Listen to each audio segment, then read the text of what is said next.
On October 6, 2025, headlines blared. Philippines formally scraps China-backed infrastructure deals. This wasn't just about contracts, it was a bold declaration of independence. Years of frustration, broken promises, and mounting indignation had finally reached a breaking point. The world watched as the Philippines, long overshadowed by China, made a historic pivot. For years, China's expansion in the South China Sea had gone unchecked. Militarized reefs, harassed fishermen, and blocked supply missions. The Philippines had tried appeasement, hoping for economic rewards, but that hope faded as sovereignty was eroded. President Ferdinand Marcos Jr. addressed the nation, framing the move as self-preservation, not aggression. The message: the Philippines would no longer trade its rights for empty promises. The country was charting a new course, one defined by assertion and alliances with like-minded partners. Beijing condemned the move, while Western and regional allies quietly voiced support. The Philippines shattered the narrative that smaller nations must bow to China's will. It was a risky path, but one chosen for dignity and the rule of law. The world's eyes turned to Manila, waiting to see what would follow. A new chapter in Southeast Asian geopolitics had begun. The South China Sea is the world's economic lifeline. 1/3 of global shipping passes through its waters. Trillions in trade, vital energy reserves, and the livelihoods of millions depend on its stability. Once a shared maritime highway, it's now a flashpoint for global rivalry. China's sweeping 9-line claim covers nearly 90% of the sea, clashing with the rights of neighbors like the Philippines, Vietnam, and Malaysia. The result: overlapping claims, rising tensions, and a battleground for resources and sovereignty. China's island building has turned reefs into military outposts, projecting power deep into the region. For the Philippines, the West Philippine Sea is more than a map. It's food security, economic stability, and national identity. Chinese tactics, maritime militias, Coast Guard blockades have pushed Filipino fishermen out of their own waters. This isn't just geopolitics, it's a daily fight for survival and pride. The struggle is about more than territory, it's about the right to exist and prosper. The South China Sea is now the front line in the contest for the Indo-Pacific's future. For the Philippines, the stakes are existential. The world cannot afford to look away. The military imbalance between China and the Philippines is stark. China fields the world's largest army and navy with advanced warships, submarines, and aircraft. The Philippines, by contrast, has a modest force, focused for decades on internal security, not external threats. Its navy relies on aging ships, and its air force is only now modernizing. China's Coast Guard, larger and better armed than most navies, dominates the gray zone conflict at sea. Philippine vessels face water cannons, dangerous maneuvers, and relentless intimidation. Outmatched in firepower, Manila has chosen a different battlefield: transparency. By publicizing Chinese aggression and rallying international support, the Philippines fights with law and narrative. The 2016 Arbitral Tribunal ruling invalidated China's sweeping claims, giving Manila the legal high ground. The Philippines is waging a war of truth, not tanks. It's a David versus Goliath struggle, one where global opinion matters as much as military might. The world is watching which narrative will prevail. In this fight, courage and principle are the Philippines' greatest weapons. President Marcos Jr. drew a line in the sand. "We will not yield an inch." His words marked a sharp break from past appeasement, electrifying a nation tired of being pushed around. The message: the era of accommodation was over, sovereignty was non-negotiable. Videos of Filipino sailors facing down Chinese water cannons became viral symbols of resistance. Marcos Jr. harnessed this patriotism, framing the struggle as a defense of Filipino identity.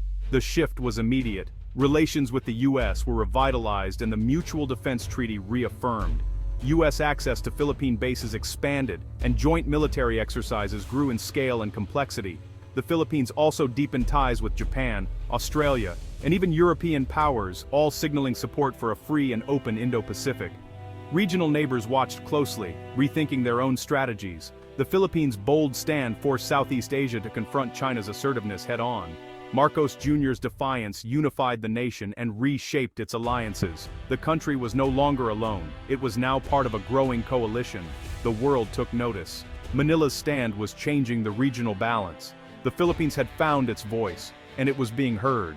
The Philippines and China share centuries of history, but recent decades brought new hope and bitter disappointment. As China's economy soared, Manila dreamed of a golden age of investment and prosperity. President Duterte pivoted to China, downplaying disputes for the promise of billions in infrastructure projects.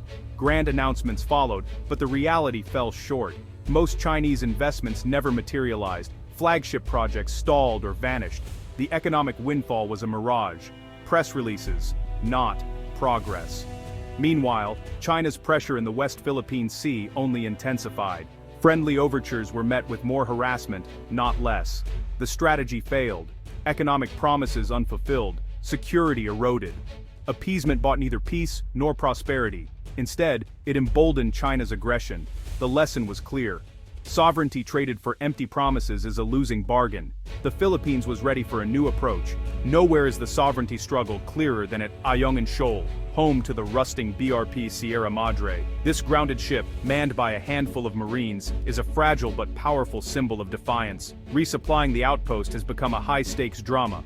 Philippine boats face Chinese blockades, dangerous maneuvers, and water cannon attacks. Each mission is a test of resolve, with Chinese vessels using intimidation and force to deny access. Videos of these confrontations have galvanized the nation and drawn global attention. Instead of cowing the Philippines, China's aggression has inspired resistance. The BRP Sierra Madre stands as a fortress of national will. The fight to resupply it is about more than food and water. It's about defending sovereignty and international law. Ayungin Shoal is the Philippines' line in the sand. Every confrontation is a message. The nation will not back down. Even a rusting ship can become a symbol of unbreakable resolve. The world sees the struggle and the courage behind it. The battle for Ayungin is the battle for the nation's soul. The pivot from China was driven as much by economic disillusionment as by maritime aggression. The Duterte administration had bet on a $24 billion Chinese investment windfall, but the grand bargain proved illusory. Flagship projects stalled, funding was slow, and terms were unfavorable.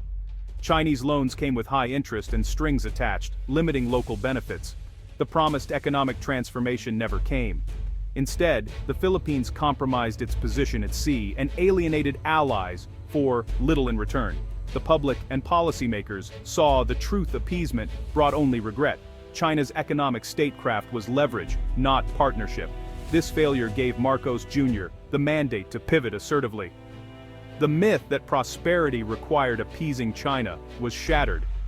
The lesson sovereignty is priceless, and reliable partners matter. Economic disappointment became the catalyst for change. Facing Chinese assertiveness and empty promises, the Philippines turned back to its oldest ally, the United States. The Mutual Defense Treaty was revived, and U.S. forces gained access to new strategic sites across the archipelago. This move strengthened deterrence and sent a clear message to Beijing. Manila also built a web of new partnerships. Japan provided patrol vessels and radar. Australia joined joint patrols, and South Korea supplied modern fighter jets. Even European powers increased their naval presence, signaling global concern for the South China Sea. The Philippines became a nexus of alliances, transforming vulnerability into strength. By internationalizing the dispute, Manila raised the stakes for any aggression. Security became a shared responsibility among a powerful network of nations. This collective approach provided military, diplomatic, and political support. The Philippines' strategy, deterrence through unity. The message was clear: any threat to Manila was a threat to many. The pivot redefined the region's security landscape. The Philippines was no longer alone. The Philippines' bold stand has sent shockwaves through Southeast Asia. ASEAN, long divided on the South China Sea, now faces a choice: unity or subordination. Manila's pivot offers a blueprint for smaller states to resist coercion. Critics warn of economic risks. China could retaliate with sanctions or investment pullouts. The debate pits sovereignty and security against short-term economic gain. China's response has been furious: rhetoric, pressure, and more dangerous encounters at sea. The risk of miscalculation is rising, making the region more volatile. The Philippines' story is now a bellwether for the Indo-Pacific's future.